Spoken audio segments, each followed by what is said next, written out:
What's up, everyone? Andy from WagerTalk.com. We are going to be breaking down all the fights for UFC Fight Night. Fiziev versus Gamrot. You know we got a 5% play that is up there. The streak is now 9-1 in MMA. Extremely low volume, and we are just crushing it. So we crushed our 5% at Noche UFC. Pretty easy, no sweat cash on the money line parlay on a few of the fighters. So grab that at WagerTalk.com. Just been a really, really good stretch of UFC and Dana White Contender Series, and I love the plays. Not going to put a 5% up that I don't just absolutely love, but when you're seeing the plays really well, you just keep firing away on them. Free contest. We got so close again. We're going to get a winner. So in the comment section, post your favorite fighter that is on this card and how many significant strikes they'll have. If you're within 2 without going over, you'll win a prize pack. Once again, someone came within 1. I waited until the next morning to see if there was like a stat correction, and we didn't get it. But we're almost there. We're going to get a winner. I'm going to see if I can grab some more of the handicappers from Wager Talk to jump in. Free contest. Just post it in the comment section. And, yeah, we'll see. But go grab that 5% play. It is up at wagertalk.com. All right, let us get into the fights here. And we're going to start with Montserrat, Rendon versus Tamires, Vidal. And I will be the first to admit that in Vidal's UFC debut, I bet against her because her cardio was a really big issue. You looked her up, and she really struggled. And she gets this flying knee on Ramona Pascual that just knocks her out. And we didn't really see her cardio tested because it was such a great shot. And it speaks to her power and how she just needs one shot. Just one shot, kid. And here's what I'm thinking. I'm thinking, okay, she gets the win. She's now solidified in the UFC. I'm betting they work hard on her cardio. So I'm going to guess that her cardio may not be amazing, but I bet it's better. And she's going to need it because she's fighting Montserrat Rendon, who, I got to be honest, I'm not real impressed with. She's 5-0, great, but split decision, unanimous, split decision. I've watched her, not real impressed. Her striking has a lot to be desired. Last 3 opponents, combined record of 10-7 in the lower promotions. She has good length. She does throw a pretty good jab, but she does not have good strike defense. She had a bloody nose in her last fight, even though she won it. And Vidal is going to blast through that strike defense. I mean, blast through it early. I would actually wait until the props come out, and I would play Vidal by knockout. She's minus 250. You play her inside the distance. I prefer playing inside the distance as opposed to submission or KO. We've seen that. We've seen people get burned on that one when you think, oh no, this could be a KO, and then all of a sudden there's Jack Maddalena submitting Randy Brown. She's minus 250. I would wait on this one. Wait and take Vidal by knockout. I'm not impressed with Rendon in the slightest. I think Vidal kind of runs through her. The only caution about it is, what if Vidal's cardio does fall off a cliff and it is not fixed? I'm struggling with it because I'm guessing that her cardio is better, but I haven't seen it. So I know she's got the power. I know Rendon is not going to terrify Vidal with her striking. We know Vidal is fearless. I think she gets to Rendon early. This would not surprise me if Vidal knocks her out early. But if that cardio isn't there and the fight goes on in the second round, it could start to look pretty ugly for Tamires. So for the purposes of the video, the pick is Tamires Vidal. If you do like her, I would just wait and take the inside the distance. That way you're getting a little bit better price on that. Up next, Mizuki and Hannah Goldy. All right, so we've got Mizuki coming back after, 3 years?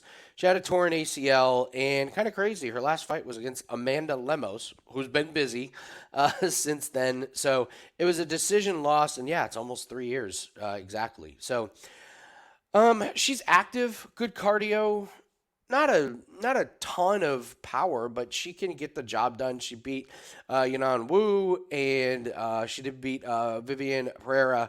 Not a whole lot of activity here, but my God, she's fighting Hannah Goldy. I mean, Hannah Goldy, if you haven't seen her recently, let's just say Hannah Goldy has had a lot of work done. And, she's coming off of losing to Molly McCann. I mean, look at this. She's, 1-3 in the UFC. She beat Emily Whitmire. Not very impressive. Goldie's cardio just falls off a cliff. You're going to get a few minutes out of her, and then that's it. And if she doesn't win early, I mean, it's just going to get bad. I'm not really sure she's that interested in fighting at this point. Just a lot of weird red flags for Hannah Goldy. Problem is, I'm not trusting Mizuki with a 3-year layoff coming off of an ACL. So I don't think this is going to be a very exciting, fun fight to watch. But the pick is Mizuki. I guess I will go by decision, but this is kind of a stay away. There's too many red flags. I don't trust Hannah Goldy in the slightest. But at the same time, 3 years coming off an ACL surgery, no thank you. Jake Collier and Mohammed Usman, here's another no thank you. Honestly, it doesn't get much worse than this. I mean, you got Mizuki and Goldy followed up by Mohammed Usman and Jake Collier. 2 low-level heavyweights. I don't expect a lot of action. I think they're going to lean up against each other. I mean, Usman's coming off that win against Junior Tafa where he clinched, took Tafa down. He held on for dear life. Decent power. Stamina is not great. But, I mean, it's Jake Collier. It's just... okay, so look at this. So Jake Collier, okay, he's lost 3 in a row. That looks terrible. You know, Martin Badai, Chris Barnett, and Andrei Arlovsky. My question to you is, who has looked worse? Mohammed Usman, who beat Zach Pauga with the crazy left hook out of nowhere and then holds Junior Tafa down on the mat to get the... Who's looked worse? I'm not really sure. There's no way you should be betting on this fight. Don't take overs. Don't take unders. Don't take a money line. Just... get out of there. Get out of there. Don't bet on this. If I have to make a pick for purposes of the video, I guess it's Mohammed Usman, but I'm telling you, stay far away. All right, Jacob Malkoun and Cody Brundage. I have no idea what happened to Cody Brundage in his last fight. That performance against Cedric Dumas was... I don't know. It was almost William Knight-esque. It wasn't as bad as William Knight. He looked disinterested. He looked like he just forgot what he was going to do. He's never had good cardio. You only get a few minutes out of him. He's a wrestler. And I think this just sets up really nice for Malkoun. Now, you're going to have to pay a pretty penny. He's creeping up to minus 500. But Malkoun's just better on the feet. He's going to have more striking. And honestly, all you got to do is weather the early storm against Cody Brundage. And based on what we saw last fight, I don't even know if there's an early storm from Cody Brundage. This is a very strange situation. If Brundage comes out and looks like he did against Cedric Dumas, this is Malkoun all day, and he probably gets a finish. If Brundage wants to decide that he's going to be a professional fighter and he's going to have some pride and he's going to fight hard, he could make this interesting early. I mean, Brundage can finish early, but based on what I saw in the last fight, not really impressed. And like I said, Malkoun, he's good at wrestling. He's fine. But I just think early on the striking is going to be there for him. He had a really good fight against Nick Maximoff, and his cardio looked great in the 3rd round. So that's probably the biggest advantage that Malkoun has is if he gets past the 3-minute mark in the 1st round, Malkoun's going to be fine, and Brundage is just going to fade. So seems like a pretty good spot to fade Cody Brundage. I've got Malkoun in this one. Tim Means and Andre Fialho. Listen, Tim Means, man, this guy's been around for a while. Almost 40 years old. He's 32-15. He's lost 3 in a row. Lost to Alex Morano last time out by guillotine. He just looked old and slow.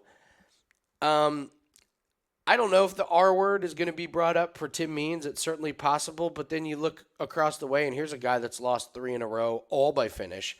Lost to Jake Matthews, Muslim Salikov, and Joaquin Buckley. So Fialho, man, chinny, real chinny. When the fight starts, he's going to be faster. He's going to have some decent power. But, man, it Means does have a couple paths to victory. One is catch Fialho on that chin, and the other is to try and clinch and tire out Fialho. Fialho gets tired. I think that's a real problem here. Means...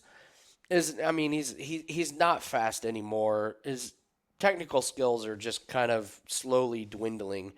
I don't know how much more Means has in the gas tank, but I think my guess is it's only a matter of time before Fialho kind of catches Means because Fialho's power is legit, especially in the 1st round, and he's going to start off the round kind of a half step faster than Means. If Means touches him, then the entire fight could change. Fialho is always a good candidate to get knocked out. I got to tell you, if I'm betting this fight, I'm waiting for the props, and I want this to not go the distance. if Means is going to beat Fialho, it's going to be because he finishes him. I don't see this going the distance with Fialho's cardio. And if Fialho beats Tim Means, it's probably because he knocks out the older and slower Tim Means. So I don't know what the price is going to be. It's probably going to be a little bit juicy to not go the distance, but maybe you use it as a parlay piece. I don't want to bet on Fialho. No chance, even though he's a favorite, just because he can get touched and knocked out. But I certainly don't want to bet on an almost 40-year-old Tim Means and what possibly could be his last fight. So, purposes of the video, I'll pick Fialho, but wait till the props, and then let's take this thing to not go the distance. Miles Johns and Dan Argueta. Listen, Dan Argueta, wrestling, grappling, really nice. It would have had a nice win against Ronnie Lawrence, early stoppage. That seems to be happening more and more, even though I did not think the stoppage that Chris Tognoni had at Noche UFC was that bad, and I think Dominic Cruz overreacted and honestly acted like a complete jackass. I mean, what do you want? Lacerda's arm went completely limp. Chris Tognoni, jumps in there and stops it. But anyway, it happened in the Argueta and Ronnie Lawrence fight. Now that one was terrible. That was a Keith Peterson classic. So I like Dan Argueta. I think he's a menace on the ground. And he had a really good win against Nick Gary. Lost to Damon Jackson, but really nice wins there in the LFA. And I just think he's been getting better. And I like Miles Johns. I don't love Miles Johns. And I don't think he's got the game to really compete with Argueta on the ground. We take a look at him. Lost to John Castaneda. He did have a pretty good win against Vince Morales, but I'm just not real high on his weapons when he comes to a wrestler. He did lose to Mario Batista, and honestly, this was when Mario Batista wasn't that great. So losing to a flying knee and ground and pound, not that great. I just think that Argueta's biggest strength, that wrestling, that takedown in his ground game, is just going to be a little bit too much. And honestly, in this Vince Morales, it was a good win, but Johns was bloodied up at the end of it, so it wasn't that strong. So I do like Dan Argueta. This thing's below minus 200. I don't think it's that bad of a price, honestly, to fire on. I think Argueta's got this thing locked up once he gets it to the ground, and what he showed against Ronnie Lawrence was really, really impressive. So if he can do that against Ronnie Lawrence, I think he can do that against Miles Johns. Charles Jourdain and Ricardo Ramos. Oh, man, tough one. The odds even show you only minus 135 and plus 115. I'm not going to bet on this because I think it's really close. But I got to tell you, I kind of like Ramos as the underdog. Coming off a crazy KO win with the spinning elbow, and he uses those spinning attacks. I normally hate the spinning attacks. I don't understand why some of these guys and girls do it, and all of a sudden your back is to them. I mean, we saw Valentina Shevchenko in the first fight against Grasso do that. So, but Ricardo Ramos sets it up, uses it. He's gotten knockouts from it, and it's got an odd record here. I mean, he lost to Kugov, which was a really good fight. I thought he showed real good toughness because he got rocked early, makes it all 3 rounds. He did lose early to Lerone Murphy, but that knockout against Chavez was a lot of fun. Really good fight against Bill Algeo. And Charles Jourdain, that Kron Gracie fight, I don't know. I don't even want to think about that. That was such a unicorn and such a weird one, but it just wasn't an impressive fight. Against Nathaniel Wood, that was a tough one. Nathaniel Wood really beat him up. And I just thought he got a little bit tired, and that's why I'm going to give the edge to Ramos here. I think Ramos pulls away the later it gets into round 2 and round 3. It's a very, very close one. These guys are very evenly matched, especially in the first round. And, Jourdain likes to close the distance. He likes to fight in a phone booth, as they say. Ramos is going to be a little bit more on the distance. So I'm going to lean ever so slightly with Ramos, and I think these guys are tough enough to where neither one of them gets finished. So I would expect this one to go the distance. I think overs are a pretty good play. I don't think Jourdain's going to get caught with the spinning elbow or spinning attacks from Ramos. There's film on it, and Jourdain's got good fight IQ. So I don't think he gets knocked out. I think he plays it pretty cautious. Should be a fun scrap. I'm excited to watch it. Probably not going to bet on it except for some overs, but I do like Ramos as the underdog here. Bryan Battle and AJ Fletcher. Bryan Battle, I've just had a good read on since I watched him in The Ultimate Fighter, and I was impressed with him. Since then, he's been a cash cow. I've been right on every single one of his fights since he joined the UFC, even the one that he lost. So this is just one of those times where I just have a really good read. I picked him to beat Petrosky, picked him to beat Urbina and Gore and Sato, picked him to lose against Sanat, and then, my goodness, what I love about Bryan Battle is he's getting better with every fight, and it's his striking. He's got the wrestling. He's got the cardio. He's got the ground game, but his striking is now just legit. That head kick was wicked, and knocking out Gabe Green, who's tough and really hard to knock out, was really, really impressive. So I like Bryan Battle. When he was on The Ultimate Fighter, they were talking about how many sports he played and how he just excelled at every sport, and that he fell in love with UFC or with MMA, and he got into the sport kind of late. So I've been a fan of watching Bryan Battle fight. Like I said, I have not lost a bet on Bryan Battle. I think he takes care of AJ Fletcher. I'm not impressed with AJ Fletcher. 1-2 in the UFC, and he beat Themba Grimbo. Congratulations. Against Angelusa, he was getting beat up on the feet. That's not a good sign because he's going to be a lot shorter. He's got shorter arms than Bryan Battle. That's going to be a big, big problem. So if you're getting pieced up on the feet to Angelusa, Bryan Battle is going to piece you up on the feet. At the time when he lost to Selmasburger, it seemed like, that's a good loss. Now it doesn't seem like that good of a loss. And Fletcher, if he wants to get it to the ground, Battle's perfectly fine there. Battle will thwart all of the submission attempts that Fletcher has. I think Battle's reach and height is going to be a real problem for Fletcher to try and get it to the ground. If he does get to the ground, Battle's good enough. So on the feet all day, it's Bryan Battle with the striking. Fletcher has terrible striking defense. So I do like Battle. That is my pick in this fight. So we've got 3 fights left. I want to remind everybody, while you're watching this, please hit the like button. It helps me out. Just bing. Just hit the like button right now. If you haven't, just bing. 5% best bet is up at Wager Top. Bing. Don't forget the like button.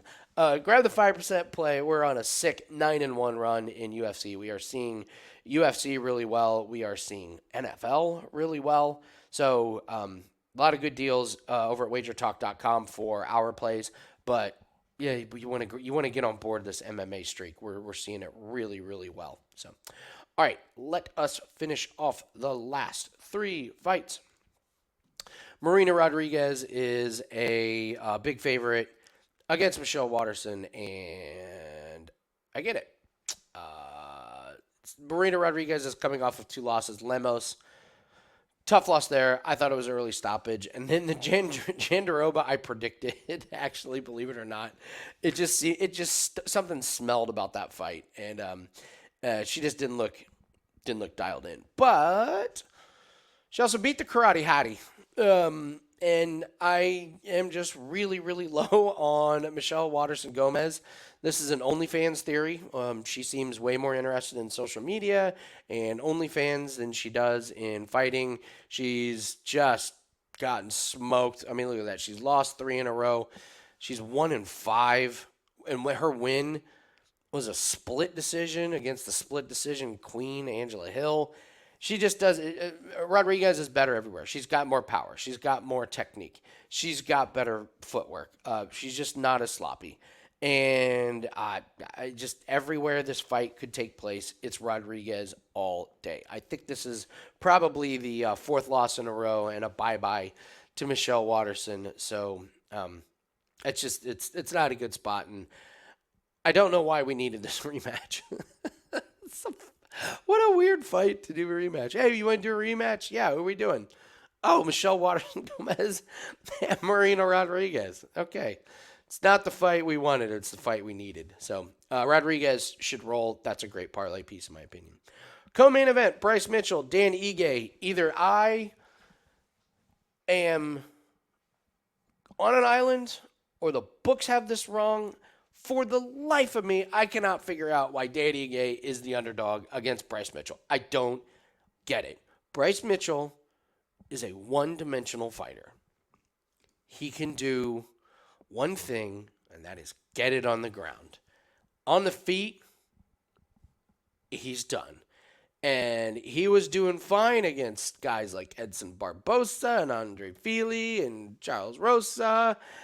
And then he runs into Topuria, who's got the athleticism and the technique to stuff the takedowns, and he's got wicked striking. And he made mincemeat of Bryce Mitchell. That fight was over in the first 45 seconds. He laid out the game plan of how you not only beat Bryce Mitchell, but how you beat up Bryce Mitchell. And for the life of me, I do not understand why the books don't see that Dan Ige can do the same thing. Dan Ige can stuff takedowns. He is quick on the feet. He does have really good striking. I am stunned that you're getting plus money on this. I'm so surprised. I almost don't want to recommend it because I don't get it. I feel like I am completely missing something. He lost 3 in a row, and then he comes back and he beats Damon Jackson with a nice knockout. He beats Nate Landwehr in a really good fight that I thought Ige looked great in. And I think all he needs to do is stuff the first couple takedowns of Mitchell, and his striking will soften up Mitchell. I think he knocks out Mitchell. I think this is an underdog that he's going to finish. So if I'm betting this, not only am I betting Ige to win, I'm waiting until the props come out, and I'm going to see if I can get a really nice, like 4-1 on Ige by KO or something like that. I just think the wrong fighter is favored. I think Ige has the tools to stuff Mitchell's takedowns, and we saw it against Topuria that once Mitchell can't get on the ground and it's on the feet, he is a sitting duck. So give me Dan 50K Ige on this one. Main event, Rafael Fiziev, Mateusz Gamrot. I think I'm on an island here, but I think Fiziev is overrated, and I think he loses here. I don't know what it is about him and why I think he's overrated, but okay, so he beats Rafael Dos Anjos. Okay, great. No, Rafael Dos Anjos, past his prime. Beats Brad Riddell. Brad Riddell's lost 3 in a row. I mean, lost to Fiziev, then Jalen Turner, then Moicano. I mean, losing to Fiziev and Turner, not that big, but that Moicano, really? In round 1? Really good fight against Bobby Green. Does a huge step up in competition, and Gagey Gagey put on a clinic. Now I know it's Gagey. I know it's like one of the best of the best. But I think he's got a lot of holes in his game, and I think this is a bad matchup for him. I think Gamrot watched that Justin Gagey fight versus Fiziev and said, I can control that guy. I think he can get a hold of him, just like he did Jalen Turner, and win rounds. I think Fiziev has holes in his defense, and we know Fiziev is probably going to be able to land strikes. He's a more powerful striker. He's going to land kicks. He's going to land some punches. I think Gamrot is able to navigate around that, and the reason I say that is Gamrot tried to get in a brawl with Beneil Dariush, and it did not work out at all. When he made his UFC debut against Guram Kudaladzej, just an insane, incredible fight. So his 2 losses, I kind of take with a grain of salt. His fight against Arman Sarukian was bonkers. Then he goes up against Jalen Turner, where I thought Jalen Turner was going to win. Gamrot gets the split decision. Gamrot's path to victory is literally to just control Fiziev. Eat some shots, get in there, control him, and unfortunately for us fans, it's kind of make the fight a little boring. And if you're betting on it, you're betting on Gamrot, okay, that works. If you're looking for excitement, you really want these guys to stand toe-to-toe. And I'm just not sure Gamrot does that. If he does, I think he's going to find some holes in the striking defense of Fiziev. I just think he's going to have some surprises for Fiziev in the grappling and the wrestling. And he's in incredible shape. The cardio is not a factor. And I watched that Dariush fight, and that was just a mistake from Gamrot to try and outstrike Dariush. It just did not work. So I don't think he goes down that road again. And I think Fiziev has just got a few holes in his game. I know he's a fan favorite. I know people love him. I think he's going to land some good shots, and then all of a sudden, at the end of the round, Gamrot's going to be on top of him or controlling him, and you realize he just got 3 minutes of control time with a bunch of just little jabs and annoying shots that kind of wear Fiziev down. So I have Gamrot at plus money. And honestly, how many times are you going to get Gamrot at plus money? Not too many. So you're getting a really, really good value on this one. So I know, leave me the hate comments. I think Fiziev is overrated. I think he takes an L here. And I think he needs to step back down in competition before he jumps up again. So give me Gamrot in this one. So let's do a quick little recap here. I like Tamires Vidal probably by knockout over Rendon. Not sold on Rendon's potential in the UFC. Mizuki, I lean Mizuki, but she's coming off of ACL surgery, 3 years off. Hannah Goldy is just kind of next level. I don't trust her cardio. I don't trust her game. I think she tires out quick. So lean Mizuki, but not really bettable. Jake Collier, Mohammed Usman, complete pass, staying away. Malkoun and Brundage. I got Malkoun to wear down Brundage, which shouldn't take very much. Brundage has no cardio. So lean Malkoun on that one, or Malkoun on that one. Tamires and Fialho, it's a pass. The only thing I like in this one is the fight not to go the distance. I think either guy can get knocked out. Means maybe retirement fight, but Fialho's just got that weak chin at this point. Miles Johns and Argueta. I like Argueta to win this fight on the ground with his wrestling, grappling. I just don't think Miles Johns can stay him off for all 3 rounds. So Charles Jourdain, Ricardo Ramos, such a close fight. Ever so slight lean to Ramos, but it's not nearly close enough to pull the trigger on it. So I think Ramos pulls away late in round 2 and in round 3. Bryan Battle and AJ Fletcher. Love Battle. I think it's a terrible matchup for Fletcher. Battle with the length, the reach, better striking. Fletcher, bad striking defense. So I do like Battle on that one. Marina Rodriguez over Michelle Waterson-Gomez. Rodriguez to roll. Dan Ige is the underdog against Bryce Mitchell. I'm still massively confused by this one. But I'll take Ige, and I like him to win by finish. And then Gamrot as the plus money over Fiziev. Again, I just think Fiziev is overrated. I don't like some parts of his game, but I think Gamrot is going to be able to control him. Don't think it's an exciting fight, but I do think Gamrot walks away with the win. All right, guys, that is going to do it. Want to join the free contest? Leave in the comments section. Post the name of your favorite fighter, how many significant strikes to have. If you're within 2 without going over, you will win a prize pack. And don't forget to hit the like button and grab that 5% play that is up at wagertalk.com. Good luck on all your bets. We will see everyone later, and let's have a great weekend again.